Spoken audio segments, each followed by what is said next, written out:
दादी के हाथों का जादू और खुशबू से महकता घर, माँ की मुस्कुराहट और खाने की सुगंध। MDH गरम मसाला, क्योंकि हर रिश्ता है स्वाद से जुड़ा।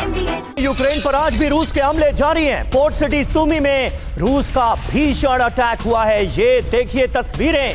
हमले में एक सरकारी इमारत निशाने पर रही और इसे हमला करके तबाह कर दिया गया है। रूस के हमले में 3 लोग घायल हुए हैं। ये आंकड़ा हमला जिस लिहाज से किया गया है उसको देखते हुए कम नजर आता है। रूस ने ड्रोन और मिसाइल से बड़े हमलों को अंजाम दिया है। और देखिए एक और बड़ी खबर, जोरदार धमाके के बाद दहला है डोनेट्स्क। हॉर्लिफ्का इलाके में यह धमाका हुआ। यह धमाका ये देखिए, रूस के कब्जे वाले इलाके में यह विस्फोट हुआ है।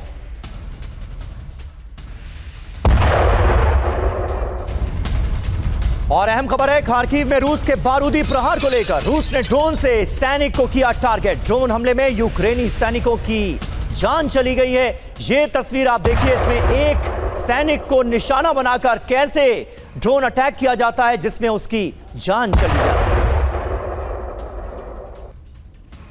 और वहीं यूक्रेन की राजधानी कीव पर लगातार ताबड़तोड़ प्रहार हो रहा है रूस की तरफ से।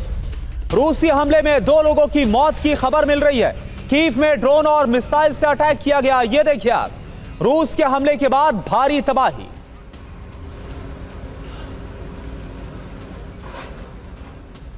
और अब यूक्रेन की राजधानी कीव पर एक और हमले का वीडियो हम आपको दिखाने जा रहे हैं। रूसी हमले में इमारत कैसे हो गई बर्बाद, ये अब आपको दिखाते हैं। ये देखिए तस्वीर।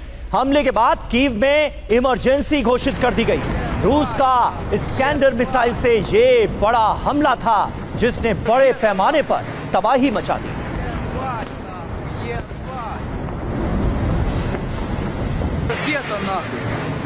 तो कीव में यूक्रेन की राजधानी में लगातार रूसी बारूद बरस रहा है। कीव में कुछ बेहद खास इमारतों को निशाना बनाकर किस तरह से बड़े हमलों को अंजाम दिया गया है ये आप तस्वीरों में देख सकते हैं। जिस इमारत को निशाना बनाया गया वो पूरी तरह से बर्बाद हो गई। तो देखिए 48 घंटे से रूस ने कीव को दहला रखा है। कीव में मानो वज्रपात है। यूरोप को क्या इसका जवाब है, क्योंकि यूरोप लगातार बोल रहा है कि वो हर हाल में यूक्रेन की पूरी मदद जारी रखेगा। बड़ी खबर क्या है, रूस ने पूरे यूक्रेन में 1000 से ज्यादा हमलों को अंजाम दिया। 2022 में युद्ध शुरू होने के बाद यह पहला सबसे बड़ा अटैक है। हमले की वजह आप समझिए, यूरोप के फैसले से व्लादिमीर पुतिन बहुत ज्यादा नाराज है और यह उसी का बदला माना जा रहा है। यूरोप ने यूक्रेन में 10,000 सैनिक भेजने का फैसला किया है। पुतिन नहीं चाहते कि यूक्रेन में पश्चिम की सेना आए। बड़ी बात यह है कि रूस ने यूक्रेन के 33 शहरों को एक साथ निशाना बनाया है। 1000 ड्रोन और 19 मिसाइलों से बड़े धमाके अंजाम दिए गए।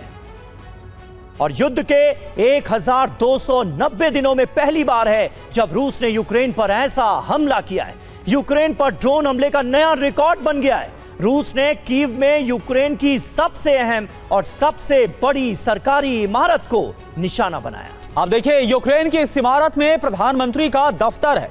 कैबिनेट मंत्रियों के दफ्तर भी यहीं पर हैं। इसका मतलब साफ है, यूक्रेन के प्रशासन को चलाने का यह सबसे अहम ठिकाना है जिस पर टारगेट किया गया। यह रूस का यूक्रेनी सरकार पर सीधा हमला माना जा रहा है। अभी तक युद्ध में ऐसा हुआ नहीं है। जी हां, यूक्रेन पर हुए इस सबसे बड़े हमले में यूक्रेन के हथियार गोदाम भी नष्ट हो गए। सेना के दफ्तर को भी निशाना बनाया गया है। यूक्रेन के कई शहरों में शॉपिंग कॉम्प्लेक्स तबाह कर दिए गए। रिहायशी इमारतों को भी भारी नुकसान उठाना पड़ा है। हमारे साथ इस वक्त तमाम खास मेहमान मौजूद हैं। मेजर जनरल AK सिवाच हमारे साथ मौजूद हैं। AVM OP तिवारी जी हमारे साथ मौजूद हैं। विदेश मामलों के जानकार मुकेश कौशिक जी भी हमारे साथ मौजूद हैं और हमारे सहयोगी मनीष झा भी आपको स्क्रीन पर नजर आएंगे। थोड़ी देर में वो भी हमारे साथ जुड़ रहे हैं। लेकिन सबसे पहले सिवाच साहब, मैं आपसे जानना चाहूंगा, यूक्रेन पर हमले का नया रिकॉर्ड बन गया है। ताबड़तोड़ तबाही की तस्वीरें यूक्रेन से, कीव से खास करके लगातार सामने आ रही हैं।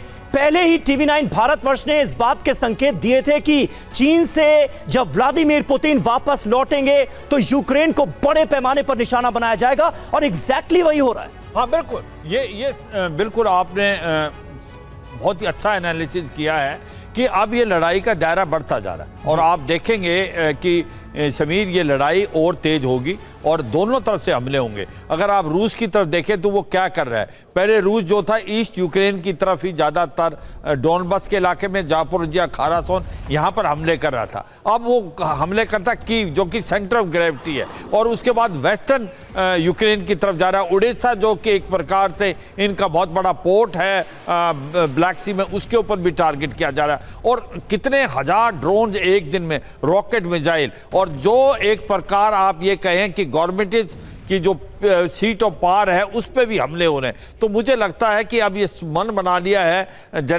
एक प्रकार पुतिन ने कि जिस प्रकार से 10,000 सैनिक भेजने की बात हो रही है यूरोप से, ऐसे में वो उसने सोचा है कि अब इतना हमला करना है कि यूक्रेन को आप एक प्रकार ये कई घुटनों पे ला दे, मगर यूक्रेन भी पलटवार करे। ये चीज़ नहीं भूलनी चाहिए। उसके जो ड्रोन अटैक हैं बहुत सटीक है। उसने क्या किया, ब्रांस्क में जो एक ऑयल पाइपलाइन एलएनजी की जा रही है हंगरी और स्लोवाकिया, उसके ऊपर हमला कर दिया। वो ये दोनों नेटो के भी कंट्रीज हैं और यूरोपियन यूनियन, वो भी अब काम नहीं कर पा रहे हैं। और ये भी सच्चाई है कि दो चीज़ें और हो रही है जो यूक्रेन कर रहा है। अब ड्रोन जो हैं वो 1000 किलोमीटर डीप इनसाइड रूस के ले जाने की कोशिश कर रहे हैं, और इनको अभी जो वेपन्स हैं वो यूरोप देगा, अमेरिका भी देगा।